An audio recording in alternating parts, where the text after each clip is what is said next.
இன்றைக்கி நம்ம வீட்டில் லெமன் ரைஸ் தான் நல்லா டேஸ்ட்டாக சூப்பராக செஞ்சு வச்சுருக்கிறேன். சுட சுட நம்ம வீட்டுக்கு தினம் ஒரு கெஸ்ட்டு வருவாங்க.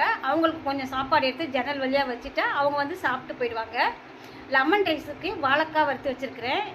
இஞ்சி பூண்டு பெருங்காயெல்லாம் போட்டிருக்கிறேன். நீங்களும் வாழைக்காய் உருளைக்கிழங்குலாம் செஞ்சிங்கன்னா இஞ்சி பூண்டு பெருங்காயெல்லாம் கட்டாயம் போட்டு செய்யுங்க. தயிர் இருக்குது, ஒயிட் ரைஸ் இருக்குது. நம்ம வீட்டில் பூண்டு பால்கோவா வேணும்னு கேட்டாங்க. அதனால் பூண்டில் பால்கோவா கீர் எது வேணாலும் செய்யலாம். இது டேஸ்ட் ரொம்ப அருமையாக இருக்கும்.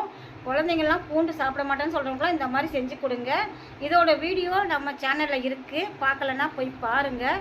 டேஸ்ட் அவ்வளோ அருமையாக இருக்கும். கொஞ்சம் தூரம் நடந்து போனவே கை வலிக்குது கால் வலிக்குதுன்னு சொல்கிற பிள்ளைங்களுக்கு இந்த மாதிரி செஞ்சு கொடுத்தீங்கன்னா ரொம்ப டேஸ்ட்டாக இருக்குன்னு கேட்டு வாங்கி சாப்பிடுவாங்க. இன்றைக்கி நம்ம வீட்டில் இதான் லஞ்சு. எங்கள் வீட்டில் காலையில் டிஃபன் வந்து நேற்று வச்ச சப்பாத்தி குருமான்றனால அது வீடியோ எடுக்கலை. உங்கள் வீட்டில் காலையில் என்ன டிஃபன் எல்லாம் லஞ்சுன்னு கமெண்ட்டாக சொல்லுங்கள். வாங்க சாப்பிட்லாம்.